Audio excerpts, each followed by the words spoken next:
Take two. All right, take two. I made a video the other day on TikTok and on YouTube where I'm like, hey, I want suggestions from people who are in the community that I'm garnering. Okay. I got one guy on YouTube in the comment section making a suggestion in which his suggestion was to speak about unspoken burdens. All right. In my mind, an unspoken burden can be something as significant as trauma or something as insignificant as a preference, as quite literally both kind of force a person to work their day around the concept, right? Either more or less. Preferences is a little way less, traumas being the extreme case of way more, right? Now, you may be like, well, how? Well, let's go for the preference one, the unspoken burden where it's a preference. Let's say that you don't like bananas, right? You don't like the flavor, you don't like the texture, you just don't like bananas, right? But you go out with your friends and one of them gets, let's say, a dessert, right? He doesn't specify what kind, but it just so happens to be a banana pie, right? Or banana pudding or whatever. Now you have to specify that you don't really prefer banana based items because, well, they're a thing you just don't like, right? This is a burden because it is something that you now have to work your day around, or at least your interactions around, should it come up on occasion, right? And that can be burdensome as it's something annoying to take up or something that you just don't really want to have to work around, but you just kind of do because it's just there, right? Now, if we go towards trauma, trauma is where things get extreme, as quite literally, trauma can heavily dictate not only how you are as a person, how you interact with individuals around you, but also just how you think about things, right? A preference does affect how you think, but a preference is a thing that can be worked around, as most people can kind of just be like, well, yeah, I don't like bananas, but my friends seem to like it, so let me try this item, right? In which you'll give it a shot. But trauma is a whole different beast, as quite literally, sometimes it don't matter what the fuck it is.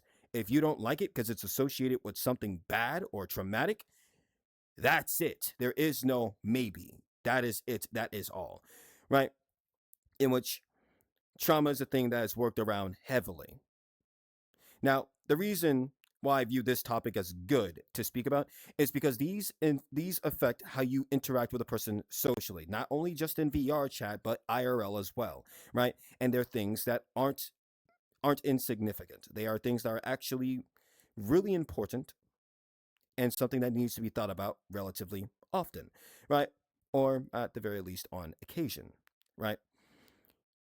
Because they're just that important.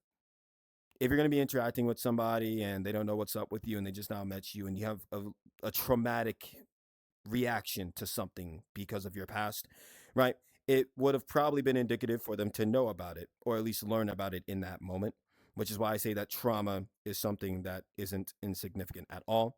For a preference thing, right? I'm gonna be honest, it can be insignificant. It can be a whatever topic, like, oh, damn, you don't like Smash Bros? Well, fuck you too, I guess. You get me? Because that's just how that works. But ultimately, both of them are an unspoken burden to some degree. Trauma being the most extreme case, preferences being the least extreme case, right? So yes, both of these will influence how you interact with a person. By the way, I would heavily suggest for those who are dealing with a preference or a traumatic thing, all right, to really heed them seriously. The ones where it's like, just a preference, you don't have to take so seriously that you have to treat it like the word of God, but it's something to keep in mind as it can show care for the person you're dealing with, right? For those with the trauma, if I have to explain to you to respect someone's trauma, okay, I'm going to look at you like a fucking idiot, specifically when the traumatic event that they are speaking about is so significant that it cannot be ignored as it literally has a fucking criminal, some form of legal aspect applied to it. All right? If I have to explain that, I'm going to look at you stupid. Now, obviously, this also means that if the trauma that they're talking about is something associated with, like, I don't know, gummy worms. And they're just like, I don't like gummy worms. I can't believe you brought that up in front of me. What the fuck is wrong with you? I told you I don't like gummy worms. What the fuck is, you're an idiot, right? They need to get kicked out of society. Cut those ones off. You don't need to deal with them. If they're like that towards something as insignificant as that, that's a problem. Which is to basically say if they treat a preference like a traumatic event, they need to go and go work on themselves.